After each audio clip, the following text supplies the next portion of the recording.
যদি নামাজকে 5 ওয়াক্ত নামাজ জামাতের সাথে আদায় করতে পারি, তাহলে আল্লাহ রাব্বুল আলামিন আমাকে বিনা হিসেবে জান্নাত দিবেন। আমি যদি 5 ওয়াক্ত নামাজ না পড়ি, তাহলে বিনা হিসেবে আমাকে জাহান্নামে দিবেন। সর্বপ্রথমে নামাজের হিসাব হবে, যার নামাজ ঠিক হবে তার সব ঠিক। প্রথম গাড়ি যদি কেউ পার হতে পারে, তাহলে তারপর সবগুলো গাড়ি চলে যাবে। এই জন্য আমাকে নামাজ পড়তে হবে, মসজিদের সাথে সম্পর্ক রাখতে হবে, আলেম ওলামার সাথে মহব্বত রাখতে হবে। ইবনে আব্বাস রাদিয়াল্লাহু তাআলা আনহু বলেন, এই জামানায় নবী না থাকার পরেও এই জামানায় যদি কেউ আলেমের সাথে হাত মিলাইলো, সেই যেন স্বয়ং নবীর সাথেই হাত মিলাইলো। এই যুগে যদি কেউ আলেমকে খাওয়াইলো, সেই যেন স্বয়ং নবীকেই খাওয়াইলো। এই জামানায় যদি কেউ আলেমকে মহব্বত করলো, সেই যেন স্বয়ং আল্লাহ রসুলকেই মহব্বত করলো। এই যুগে যদি কেউ আলেমকে গালি দেয়, তাহলে সে যেন স্বয়ং নবীকেই গালি দেয়। এই যুগে যদি কেউ আলেমকে মারে, প্রহার করে, তাহলে সে যেন স্বয়ং নবীকেই প্রহার করে। তাহলে আলেমের সাথে মহব্বত রাখলে আমার লাভ কি? কিয়ামতের ময়দানে আল্লাহ রাব্বুল আলামিন দুইটা ভাগ করবে। আবু দাউদ শরীফের হাদিসে আল্লাহ রাসূল সাল্লাল্লাহু আলাইহি ওয়াসাল্লাম বলেন, একটা ভাগ হবে সাধারণ গুনাহগার উম্মতদের, আরেকটা ভাগ হবে জাহান্নামী আলেমদের। গুনাহগার আলেম, হক্কানি যারা আলেম হবে তাদের এক ভাগ হবে জাহান্নামী উম্মত, অপর সাইডে হবে আলেম সমাজ, হক্কানি ওলামা যারা হবে। এমন আলেমও আছে যারা পীরের পায়ে গিয়ে সিজদা দেয়, শিরিক করে। এমন আলেমও আছে যারা মদের আসরে গিয়ে মদের হুকুম জারি করে। এই সকল আলেমদেরকে না। এমন আলেমও আছে যারা বাড়িতে বসে বসে গুনাহ করতে থাকে। বাড়িতে বসে গুনাহ করে মানে সে এমন এক আলেম হয়েছে, টাকার কাছে বিক্রি হয়ে গেছে। একজন তালাক দিয়ে দিছে, 1 তালাক 2 তালাক 3 তালাক। এখন গেছে এক হুজুরের কাছে, কইতেছে, হুজুর আমি তো রাগের মাথায় তালাক দিয়ে দিছি, এখন কি করব? হুজুরকে আমাকে 500 টাকা দিয়ে ভালো, তালাক এটা হয়েছে না, রাগের মাথায় তালাক দিছে। এখন তারা এই 3 তালাক হয়ে যাওয়ার পরও এই স্বামী স্ত্রী ঘর সংসার করতেছে। ওই হুজুর ফতোয়া দিয়ে দিছে 500 টাকা খাইয়া, যার কারণে এই স্বামী স্ত্রী যতবার মেলামেশা করতেছে, ওই হুজুরের ফতোয়ার কারণে ওরা যে জিনা করতেছে, এই জিনার একটা ভাগ ওই ভণ্ড হুজুরের ভাগে চলে যায়। তাহলে এই ভণ্ড সম্পর্কে হক্কানি ওলামা যারা হবে, তাদেরকে আল্লাহ তাআলা পর্দার ভিতরে নিয়ে যাবেন, নিয়ে বলবেন, দুনিয়াতে তোমাদেরকে এলেম দিছিলাম, এলেম দিয়ে সম্মানিত করেছি। আজকে আপনারা আলেম সমাজ দেখলে সালাম দেন, বলেন যে হুজুর আজকে যদি আমার বাড়িতে একটু খাইতেন, দাওয়াত রাখতেন, তাহলে আমি খুশি হইতাম। এভাবে অনেক দাওয়াত সম্মান তোমাদেরকে করে এলেমের কারণে।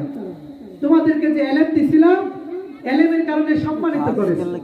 আখিরাতে তোমাদেরকে বেইজ্জত করতে চাই না। অতএব তোমরা বিনা হিসেবে জান্নাতে চলে যাও। যখন আলেমরা বিনা হিসেবে জান্নাতে চলে যাবে, আলেমরা যখন জান্নাতের পথে হাঁটা শুরু করবে, ইতিমধ্যে আল্লাহ তাআলা সাধারণ যারা উম্মত আছে, জাহান্নামী উম্মত, এদেরকে বলতে থাকবে, আল্লাহ বলবেন, এই বান্দা তোমরা শোনো, তোমরা যে জাহান্নামী উম্মত আছো, একটু খেয়াল করে শোনো। এই যে আলেম সমাজ, আমি এলেম দিছি, এলেম দিয়ে বিনা হিসেবে জান্নাত দিয়ে দিছি। এলেমের কারণে তোমাদেরকেও জান্নাত দান করব, যদি ওই আলেমদের কাছে যাও এবং সুপারিশ করতে বলো। ওই আলেমরা যদি তোমাদের পক্ষে সুপারিশ করে, তাহলে আমি আল্লাহ তোমাদেরকে জান্নাত দিয়ে দেব। তখন এই আলেম সমাজ দাঁড়িয়ে যাবে। সাধারণ উম্মতেরা বলতে থাকবে, হুজুর আমার চিনছেন নি? না, চিনি নাই। আমার চিনার পদ্ধতি হলো, আপনি যখন নজরপুর ওয়াজে গেছিলেন, আমি মাহফিলে বসছিলাম। মাহফিলে বসার পরে আপনাকে 1 গ্লাস পানি পান করাইছে।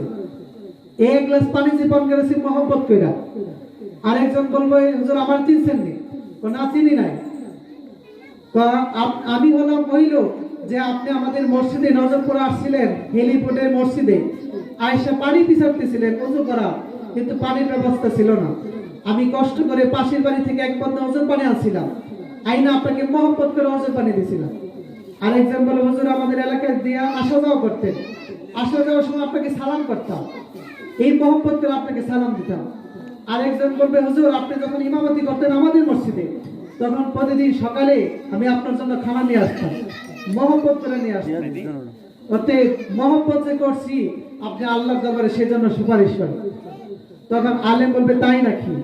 আলেমরা দাঁড়িয়ে যাবে, দাঁড়িয়ে যাওয়ার পর আল্লাহ তাআলা জিজ্ঞাসা করবেন তোমরা দাঁড়াইছো কেন? তখন আল্লাহ বলবে, তখন ওলামারা বলতে থাকবে আল্লাহ এই যে বান্দার জাহান্নামে উম্মত আছে, আমাকে মহব্বত করে এই এক গ্লাস পানি পান করাইছে, আমাকে মহব্বত করে সে চা পান করাইছে, আমাকে মহব্বত করে সকালবেলা সে খাওয়াই না দিত, আমাকে মহব্বত করে সে প্রতিদিন আমাকে সালাম দিত, এই মহব্বতের খাতিরে আজকে তাকে রেখে আমি জান্নাতে যেতে পারি। তখন আল্লাহ বলবেন যাও এদের মধ্যে যাদের সাথে তোমার মহব্বতের সম্পর্ক আছে সবাইকে নিয়ে তুমি জান্নাতে চলে যাও। তখন আলেম সবাইকে নিয়ে যাদের সাথে মহব্বত তাকে নিয়ে জান্নাতে চলে যায়। এখন যারা আলেমকে গালি দিয়েছে তার ব্যাপারে সুপারিশ করবে নাকি? যে আলেমকে মারছে তার ব্যাপারে সুপারিশ করবে? কখনো না। যে আলেমকে গালি দিয়েছে, আলেমকে মারছে, আলেমের গায়ে রক্ত ধরেছে তার ব্যাপারে আলেম কখনো সুপারিশ করবে? বরং যার সাথে আলেমের মহব্বত আছে তার ব্যাপারে সুপারিশ করবে। এখন এক গ্লাস পানি পান করে যে ব্যক্তি জান্নাতে চলে গেল, ওই ব্যক্তি এই সকল যে জনদরদি যারা নিজেদের জান্নাতে না গিয়ে জান্নাতের রাস্তায় দাঁড়িয়ে থাকে কিন্তু জান্নাতে যায় না, মহব্বতের মানুষকে নিয়ে জান্নাতে যায়, এই সকল জনদরদি কোনো স্কুলে তৈরি হয় নাকি? কোনো কলেজে, কোনো ভার্সিটিতে? একমাত্র দ্বীনের মার্কাজগুলোতে এই সকল জনদরদি তৈরি হয়। তাহলে এই সকল জনদরদি কওমি মাদ্রাসায় তৈরি হয়, দ্বীনের যে আলিয়া মাদ্রাসা যারা হক্কানি পন্থী আছে এর মধ্যে তৈরি হয়, এরকম ভাবে মহিলা মাদ্রাসা আলেমা তৈরি হয়, যারা একজন নেককার নারী হিসেবে তৈরি হয়। তাহলে যারা এই আলেম তৈরি কারখানায় এক বস্তা চাউল দিল, এক কাপ বালু দিল, তারা কি এক গ্লাস পানি থেকে কম দিল না বেশি দিল? বেশি। যারা একটা মাদ্রাসা তৈরি করে দিল, আলেম তৈরি কারখানার মার্কাজ মাদ্রাসা তৈরি করে দিল, সে কি এক বস্তা পানি থেকে কম দিল না বেশি দিল? বেশি। তাহলে কোনো বান্দা যদি কোনো আলেম তৈরি কারখানার তৈরি করে যায়, কোনো মাদ্রাসা প্রতিষ্ঠা করে যায়, সে মাদ্রাসাতে এক বস্তা চাউল দিয়ে, 2 টাক বালু দিয়ে সাহায্য সহযোগিতা করে, তাহলে ওই বান্দাকেও মাদ্রাসার সাথে আলেম তৈরি কারখানার সাথে মহব্বত রাখার কারণে আল্লাহ তাকেও বিনা হিসেবে জান্নাত দিয়ে দিবে।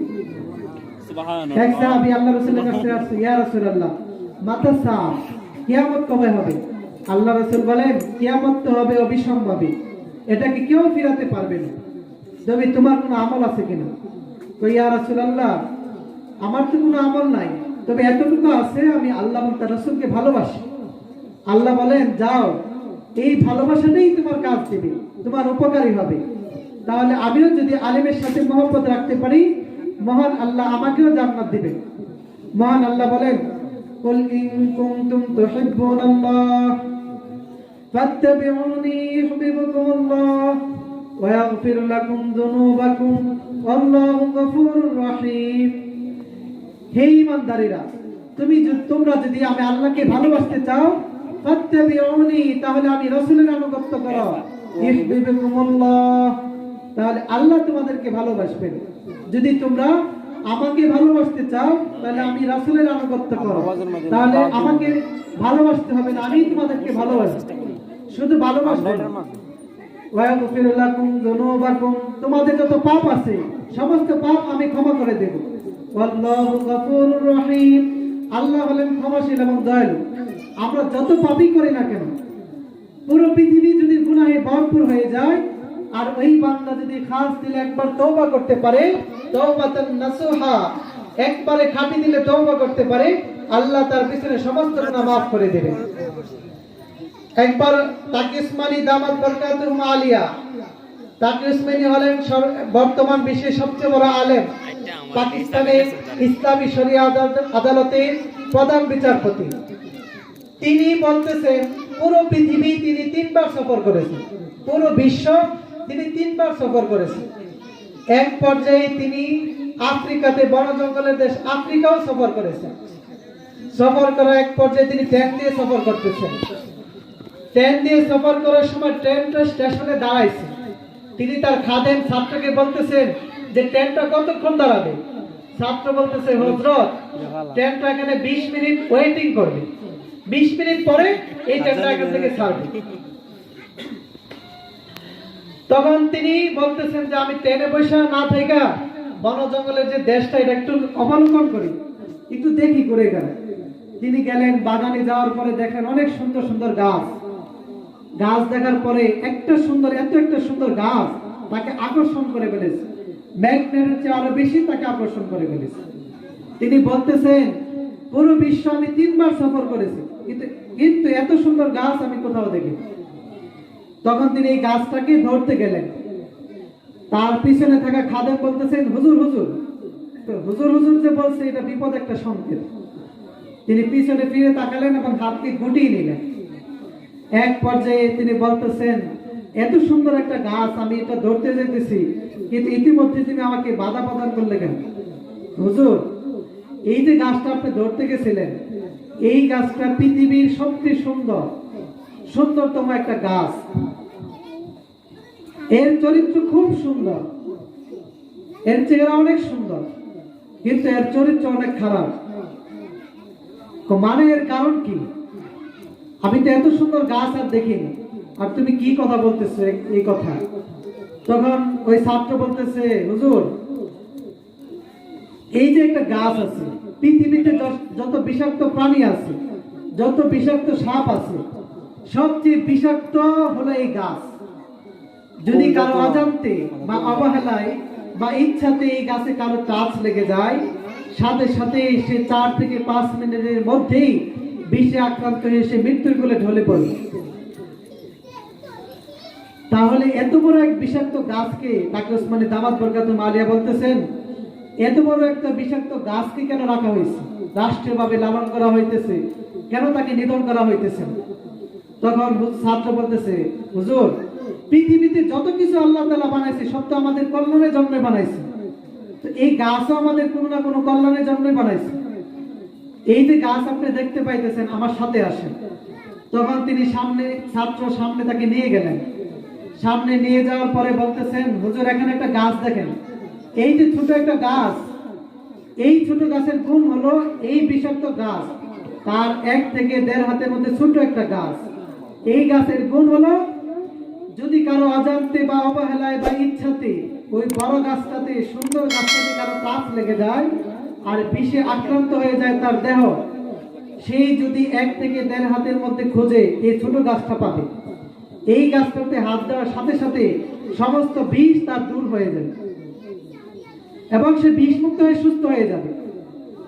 তাহলে তাকে ওসমানী দামাত বরকাতুম আলিয়া বলতেছেন, ওই ছাত্র বলতেছেন পৃথিবীতে যে জায়গায় এই বিষাক্ত গাছ আছে, সেই জায়গায় আল্লাহ তাআলা এই ছোট গাছটা বিষমুক্ত গাছও তৈরি করে দিয়েছে। এমন কোন জায়গা নাই যে জায়গায় বিষাক্ত গাছ আছে কিন্তু ওই জায়গায় ছোট বিষমুক্ত গাছটা না। তো তাকে ওসমানী দামাত বরকাতুম আলিয়া এই ঘটনাকে এই দিকে টেনে ইঙ্গিত করতেছেন, পৃথিবীতে আল্লাহ তাআলা যে জায়গায় গুনাহের গাছ লাগিয়েছেন ওর পাশাপাশি তওবার গাছও আল্লাহ তাআলা লাগিয়ে দিয়েছেন।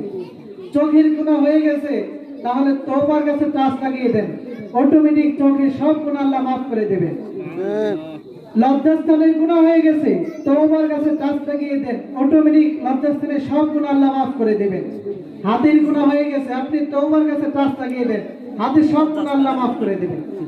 তাহলে আমার যত পাপ আছে আমি যদি তওবা করতে পারি, তাহলে মহান আল্লাহ আমার সব পাপ মাফ করে দিবেন। এই যে পাপ মাফ করবেন, ওয়াগফির লাকুম যুনুবাকুম আল্লাহু গফুরুর রহিম, ক্ষমাশীল এবং দয়ালু।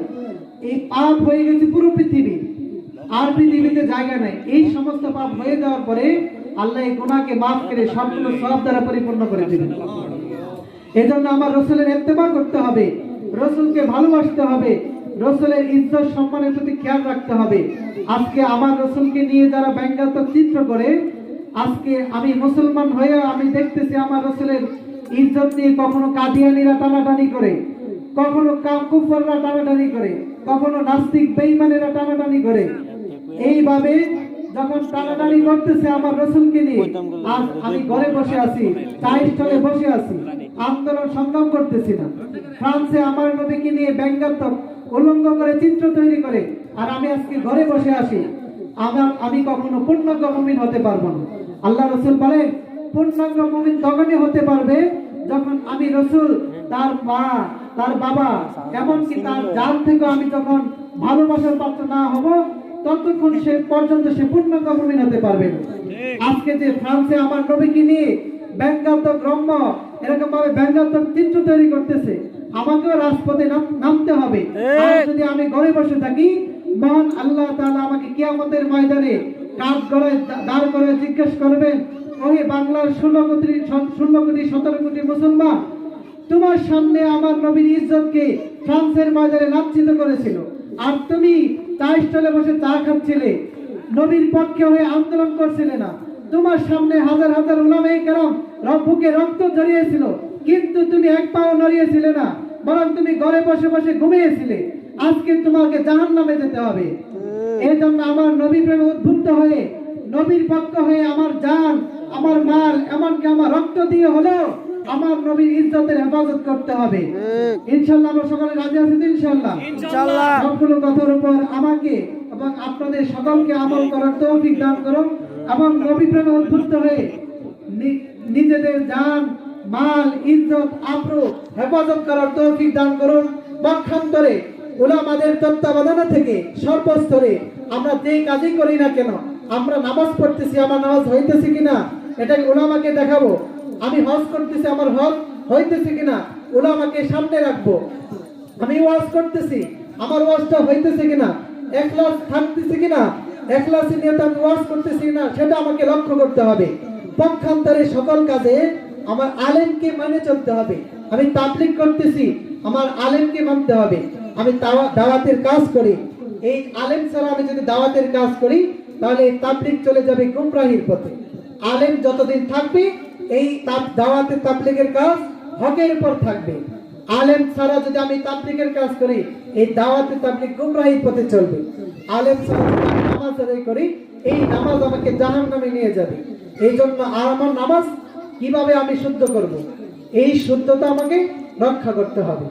সর্বস্তরে আমার আলেম ওলামার সাথে মহব্বত রাখিয়ে, সবার সাথে মুরব্বীদের শ্রদ্ধা করে, ছোটদের স্নেহ করে আমল চালিয়ে যাওয়ার জন্য আমাদের সকলকে আল্লাহ রাব্বুল আলামিন তৌফিক দান করুন।